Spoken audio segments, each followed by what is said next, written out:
My name is Lena, and I live in Halifax, a quiet city on the east coast of Canada. Years ago, when I was still single, I used to pray every night, asking God for one thing. Lord, please send me a husband who loves you more than anything else.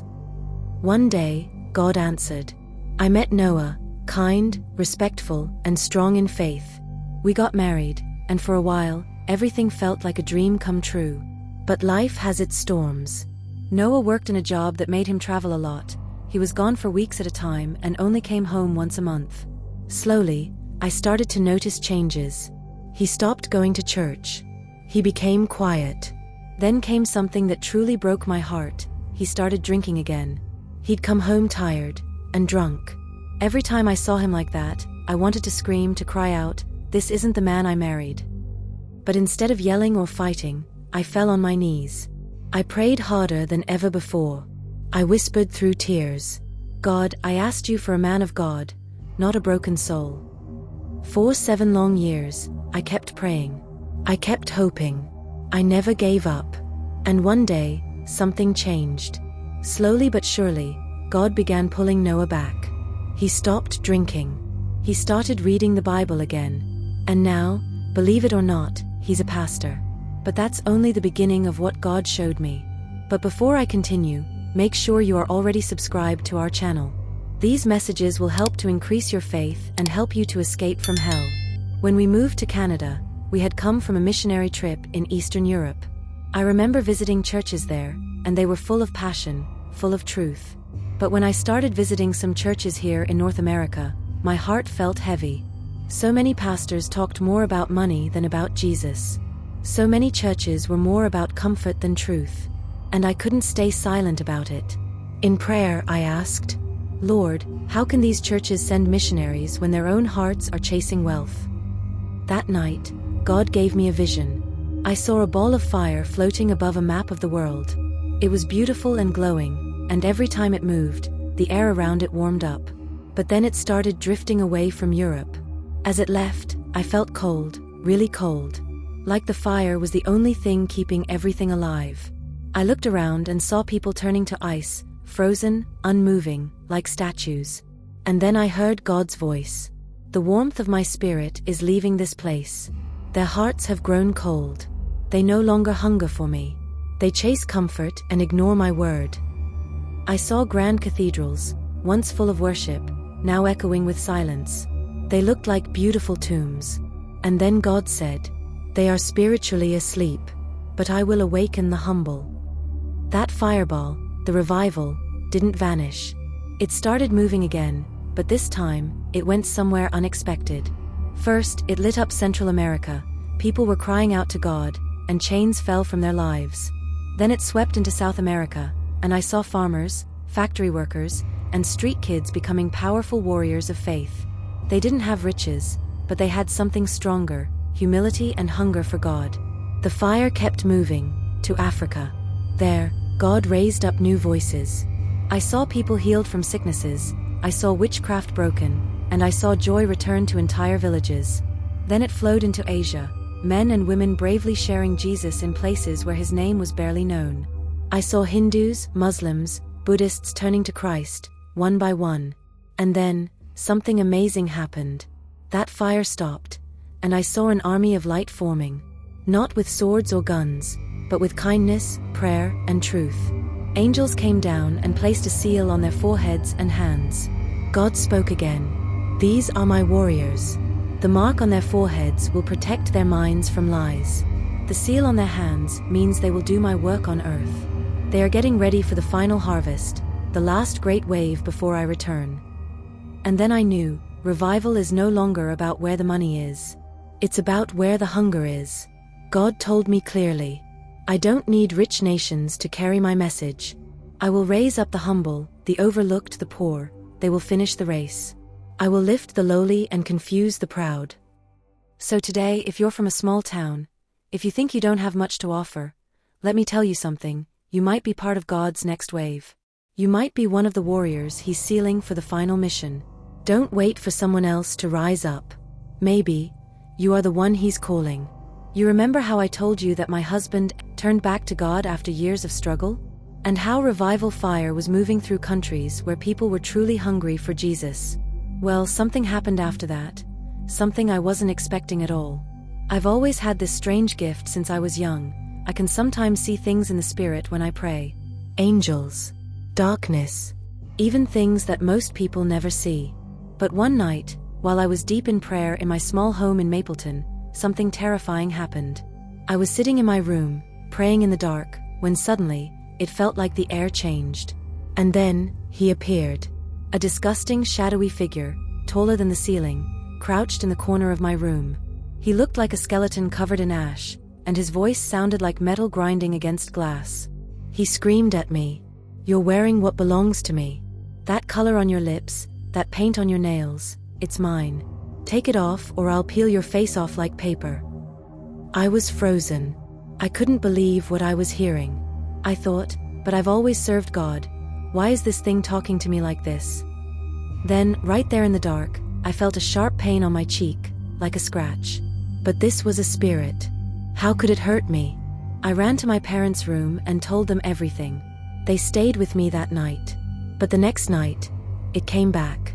This time, the demon brought something with him, a boiling pot, steaming with green acid. He lifted it above my head and shouted, "This is for that fake hair color you love so much.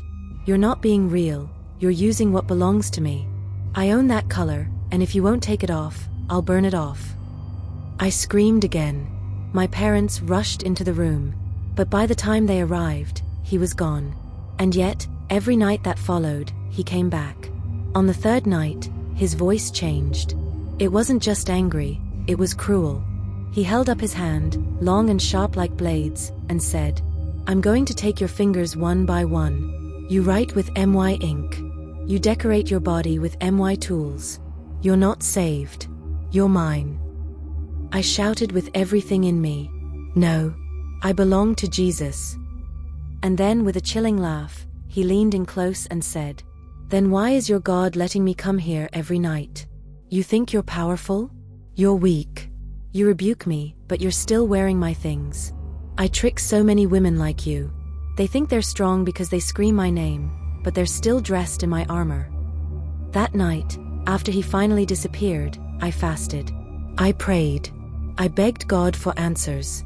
"Why are you letting this happen?" I asked. "I've followed you all my life." But the attacks didn't stop. On the fourth night, the demon looked me right in the eye and said, "I'll see you in hell. I'll rip your ears off first. You marked yourself with my sign. Don't you know? Earrings are a mark of slavery. When you wear them, you're wearing my brand." I was horrified. I didn't want to believe him. Demons are liars. But then I had a thought. What if this time, the lie was mixed with just enough truth to trap me? So I did something radical. That day, I took off the earrings. I wiped off the lipstick. I threw out every bottle of nail polish and all the things I had once loved. I stood in the mirror and whispered, "If any of this is giving the enemy permission to torment me, then I don't want it." That night, for the first time in days, he didn't show up. The air in my room felt clean. The fear was gone. It was peaceful. I prayed through the night, and just before sunrise, Jesus came. I saw him. Not in a dream, not in my imagination. He was really there. He didn't need to say a word at first. His presence said it all, pure, gentle, radiant. Light poured from him, like the morning sun. My eyes burned from the glory, but somehow, I could still see him clearly. And then he spoke. "What the demon told you was true." I felt like my heart dropped. "I didn't allow him to torment you to hurt you," Jesus continued. "I allowed it so you could learn how to fight. You needed to see what gives the enemy legal ground in a believer's life. Prayer and fasting are powerful, but when someone keeps items that belong to the enemy, they leave the door wide open. You can't set someone free when you're still chained yourself." His voice was calm but firm. "Many believe they're saved, but they're still living in rebellion. They speak my name, but their lives give demons permission to stay. I give true authority only to those who obey, not to those who pretend." Then Jesus touched my shoulder and said, "But now, I give you real authority. From this day forward, you'll carry power from heaven to crush the enemy. No more games. No more fear. Just live in obedience, and they will flee from you." And just like that, he was gone. But I was never the same again. Jesus looked deep into my eyes and said, "You're going to train an army, but not the kind with swords and shields. These will be women, strong in faith and fierce in prayer. They'll be like pillars holding up your ministry. Even when sin tries to sneak into churches, yours will stay pure, if you keep praying without stopping." Suddenly, he showed me another vision. I saw shadows, dark sorcerers standing in circles, chanting in strange languages. They were casting wicked spells, launching them like arrows toward churches. And when the spells landed, I saw homes being shaken and families torn apart. Many Christians were getting caught in the chaos. I cried out, "Lord, this can't be. Your word says that curses can't land on those who follow you." But Jesus gently shook his head. "That's not exactly what it says," he replied. "Only those who are truly sealed with my spirit are protected." Then he let me see what he meant. The Christians being hit by those spells were wearing what looked like white robes, but they were stained and torn. I saw anger, jealousy, secret sin, hidden spots that gave the enemy permission to attack them.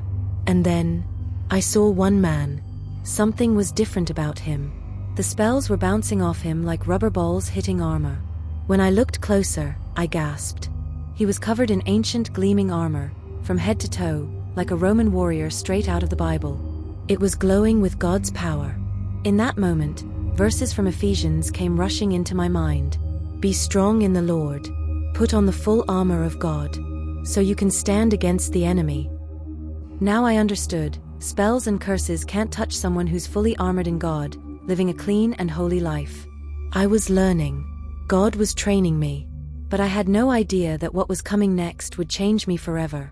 Jesus turned to me and said, "Now, you must see what I brought you here to understand."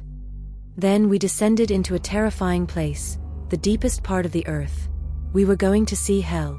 As we came near, I saw what looked like the mouth of a cave, but massive and horrifying. Its teeth looked like iron bars, twisted and black, with heavy chains and locks hanging off of them.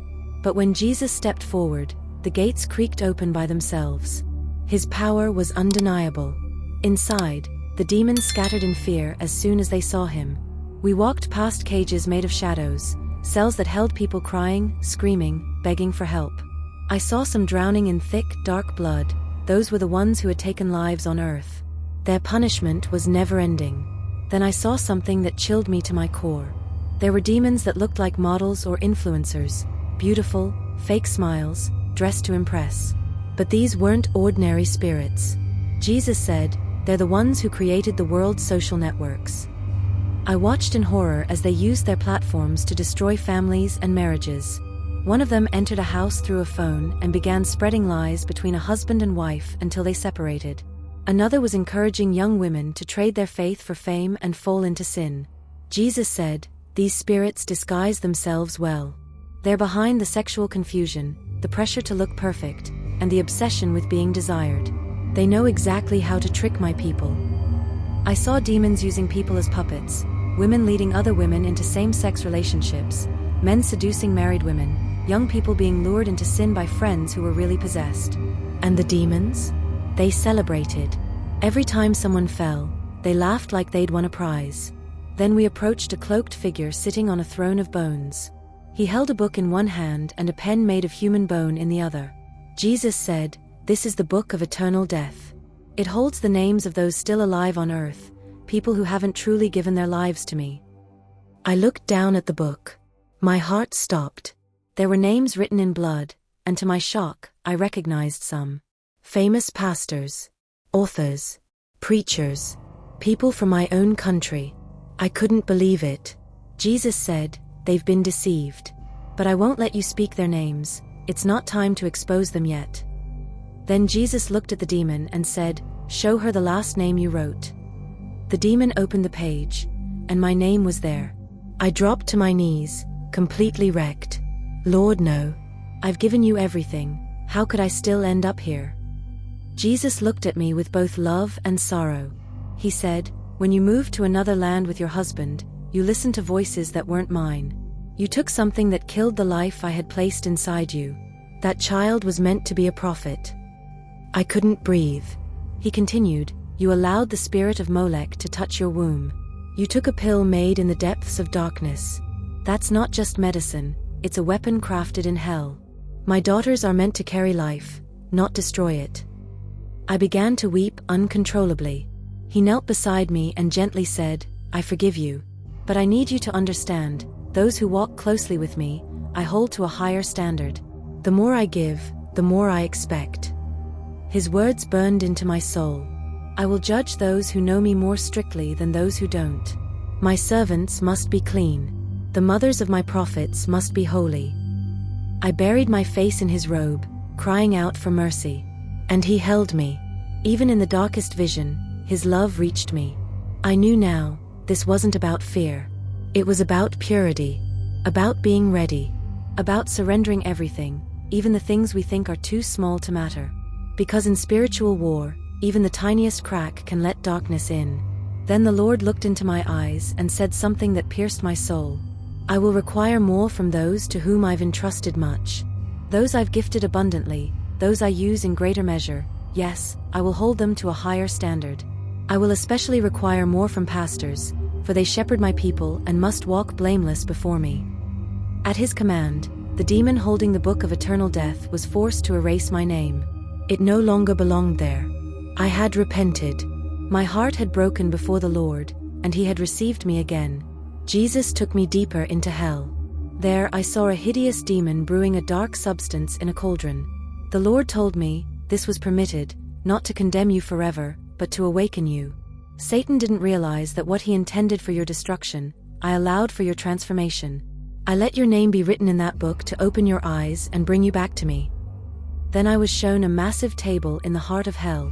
Demons, under Satan's direction, were placing bounties on the heads of God's servants.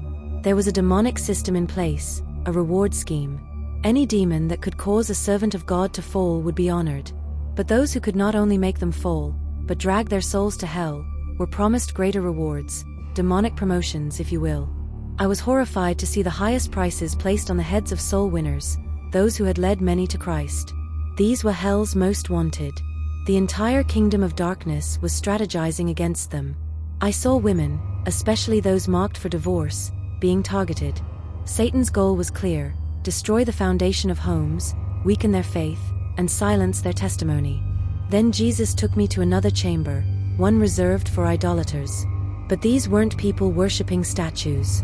These were sports fanatics, tormented in fire. Their hands clutched the logos and symbols of their favorite teams. Flames consumed them, yet they clung to their idols. The Lord spoke with righteous anger. "Tell my people, I have no fans. Only worshippers. I will not share my glory with another. I do not want my servants wasting their hearts, time, or money on these games." Behind every sports team, there is a principality, a demon feeding on the adoration of men.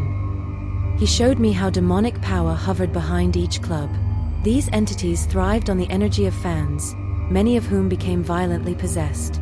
I saw demon-possessed fans leaving stadiums in rages, attacking and even murdering one another over teams. I witnessed two pastors, each supporting rival teams, arguing like enemies. One even cursed the other in the name of the Lord. Another man, who claimed to be a believer, punched the walls of his home when his team lost, spewing curses and profanities. Jesus said, "This is not just fandom. This is worship. If my people wept for me the way they weep over these games, if they praised me like they praise these players, I would have sent revival already." He took me to an NFL stadium packed with screaming fans. The crowd was roaring with emotion. The Lord said, "See how far they've come, people from other nations, just to worship this sport. Yet many of my servants won't cross the street to preach the gospel. They invest more in their teams than in my kingdom." He showed me the enemy, Satan himself, seated high above the stadium on a throne, holding a football, receiving the praises of the crowd like a twisted god. "This," Jesus said, "is the idol that has stolen my worship. Many who play professionally belong to me, but I do not want my servants entangled in this hell-born sport." We descended again into hell. There I saw pastors and believers who had mistreated others, especially those who were poor or unemployed. One man ended up in hell because he humiliated a jobless church member for not tithing. Another was condemned because he showed prejudice. A homosexual man, broken and searching for help, had approached a Christian. He didn't want affirmation, he wanted hope. He longed for a word of life. But the believer treated him like trash, pushing him away instead of showing him Christ. That one word of kindness could have changed his eternity, but it never came. I saw another man in hell for rejecting a woman God had sent him, a prostitute. God had big plans for her. But the man, afraid of what people might think, walked away without saying a word. He was more worried about his reputation than her soul. She left, unloved, untouched by grace, and he ended up in hell for his silence. I saw others in torment who had mocked people of other religions. One cursed a sorcerer in God's name during an argument. But Jesus said, "We are not fighting people. We fight against principalities and powers, not flesh and blood." Ephesians 6 verse 12. Some people in hell had been gifted, spiritually, but used those gifts with pride. Instead of lifting others, they judged them. Others had wealth and used it to oppress the poor, even kicking them out of church for not contributing. Some caused such emotional damage that others took their own lives. I saw souls in torment, people who only saw flaws in others, who never encouraged, only criticized. Their hearts were full of arrogance. They couldn't accept correction. They knew scripture, but when God sent prophets to warn them, they attacked the messengers instead of repenting. Finally, I saw a group who once operated in powerful spiritual gifts, but pride had poisoned them. They stopped listening to their pastors. They isolated themselves. They believed they were above the church. And pride, yes pride, dragged them down into the very pit they once warned others about. Then I saw another group in hell, people who constantly argued about the Bible. They weren't seeking truth or understanding, they just wanted to win debates and prove they were smarter than others. Their pride had blinded them. Jesus took me deeper, to another terrifying place in hell. Here were those who had complained against God. Some were angry because they had lost loved ones. Others felt disappointed with life, bitter because their plans hadn't worked out the way they wanted. They had blamed God for everything. Jesus turned to me and said, "Just like most of the Israelites couldn't enter the promised land because of their constant complaints, many believers today will not enter heaven for the very same reason." Then I saw a woman being tormented in hell. She had idolized her husband. He had told her to abandon Jesus, and she did. She placed him above God, and now she was lost. Her husband was still alive on earth, completely unaware of her eternal suffering. Next, I saw a man in hell who had idolized his wife. She was beautiful, and he would do anything for her. Eventually, she asked him to stop serving God, to bury the gifts God had given him. And he obeyed. Now he was consumed by torment, not only because he was in hell, but also because he feared she would marry someone else. He wept, regretting that he had abandoned God for her.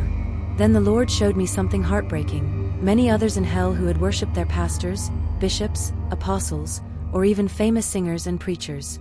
Some had placed church logos and denominations above God himself, claiming that their church had saved them, not Jesus. They were all in hell. Jesus led me to yet another section of hell. There, I saw only church members.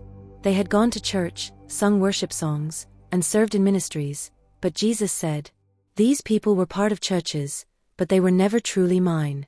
They called themselves believers, but they didn't obey me. They didn't have my spirit living in them. They held tightly to sin, not to me." Jesus looked into my eyes and said, "You cannot keep your spiritual life alive while clinging to a world ruled by darkness, a world under Satan's control." After that, he brought me back. We left hell and returned to earth and then to heaven. My dear brothers and sisters, I could share so much more, but we would be here all day. I just want to thank you for listening to my experience. I pray that it has awakened something inside your heart and helped your faith grow. May the peace of Jesus Christ be with you. Amen. If this testimony blessed your life, don't forget to subscribe for more, and share it with someone who needs to hear this. God bless you, and thank you.